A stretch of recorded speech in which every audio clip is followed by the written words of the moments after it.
USA brought home gold in the San Diego Lacrosse World Championships, and everyone is talking about the most outstanding player of the tournament. Brendan O'Neill's performance all tournament, and especially in the finals, was beyond outstanding. His 5-goal performance put USA on his back and led them to victory. But there's another storyline that I don't think is being talked about enough. JT Giles Harris had an amazing tournament, but what sticks out is his matchup against Lyle Thompson. Widely agreed to be one of the best lacrosse players of all time, he's a matchup nightmare. He was the first ever back-to-back medal recipient of the Tewaaraton Award, set a new Division I record for career points at 400 and assists at 225, and has played pro lacrosse for 7 years. On the other hand, JT Giles Harris has received the William F. Schmeiser Award as the nation's top defenseman in college, was a 3-time All-American, and in his rookie season of the PLL, got D Player of the Year. Both are stacked with accolades, but Lyle was obviously more vetted in this matchup. The problem with guarding Lyle is that he can get a shot off no matter the position, and he's extremely comfortable posting up on his man for long periods of time. Due to the World Lacrosse rules, there's no shot clock, so this greatly benefits Lyle's playing style because he can now take his time and wear down his defender. Despite all this, I thought JT won the matchup at the end of the day. This first clip, there's 2 things I want you to see. First is how JT keeps his stick out and keeps separation between him and Lyle. Secondly is how comfortable he is in the V-hold. In the start of this clip, look at how JT constantly keeps his stick in front and is applying mild pressure to Lyle. He moves the same speed with him, but doesn't apply any hard checks. JT is doing this because the farther you are from the goal, the less close-up contact you want. If you're super far from the goal and try to body your man, they're going to beat you because of how much space they have. You really don't want your man to be in your face until they become a shooting threat. Before that, it's all about matching feet and staying in good position. Once Lyle does get to the inside, it's important how comfortable he is in that V-hold. His hips are square, and he's sitting back in his stance. A lot of guys tend to lean into the V-hold and then will get inside rolled. What's also important here is that when JT bumps Lyle backwards, he keeps his stick glued to him. Lyle's such a creative shooter and feeder, so you need to have a stick on him at all times. JT stays patient as the double comes and forces Lyle to the ground. This clip, I want to show you how JT absorbs contact and gives it out. Being able to do both was key to his success against Lyle. The first drive here by Lyle forces JT to absorb the contact. He sits back in his stance and minimizes the blow by standing tall and moving back with the contact. A way to think about it is like catching a water balloon.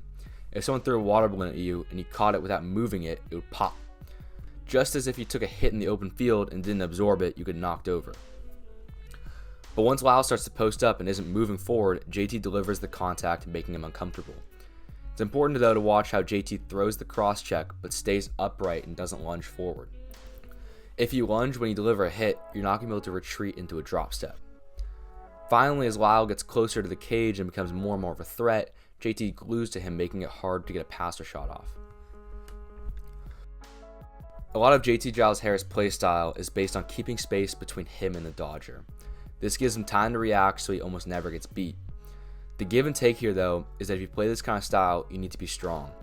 With more space gives the dodger more chance for speed and power, as you can see Lyle do in this clip. The counter for JT is that he's just stronger. He has to be strong enough to stop a dodger running at full speed, and he does it here and bumps Lyle before the shot. Defense is all about give and take. JT gives his dodger the speed and power advantage by giving them space, but he takes their ability to beat him because he always has time to react. This next clip is a display of patience and posture. With Lyle behind an X and no shot clock, it's a massive advantage for the offense. JT is able to take advantage of the fact that Lyle's focused on surveying the field and looking for cutters and isn't focused on him.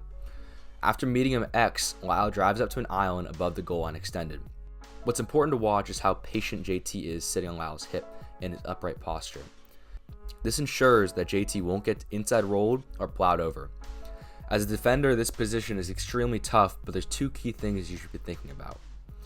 The first is, like I said before, being patient and don't try to force something you can't do. The second and more important is to think about where your slide is coming from. This will indicate where you should be sending your man and which side to shade. If the slide is coming from across the crease like a coma, you want to send him under. This clip is short, but it's valuable to watch, and it shows why footwork drills are so valuable.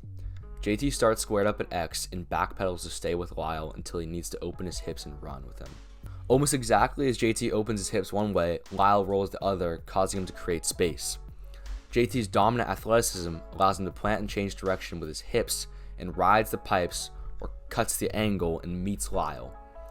Doing footwork behind the cage can help you with this kind of awareness of the goal and being able to cut the angle on a dodger. It felt like most of the day when Lyle dodged from this wing, JT was trying to send Lyle to the top side rather than have him go under like most people.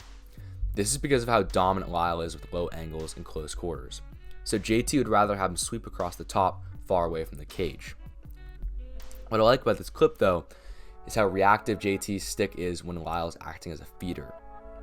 Every fake that Lyle throws, JT has his stick up, ready to intercept the pass. But JT is doing more than just intercepting a pass. The more that JT has his stick up and reacts to Lyle's movements, the more discouraged Lyle is to feed the inside. Mentally, he knows that there's a chance that JT picks it off, so he's less likely to throw it. Lyle ends up just throwing the ball in a routine pass to the guy next to him because of this. So USA's 9-7 victory here in pool play was due to a lot of factors, but for JT Giles Harris to win a matchup against Lyle Thompson with no shot clock was, in my opinion, the biggest factor. Thank you so much for watching. We're almost at 1,000 subscribers, so I can't thank you guys enough.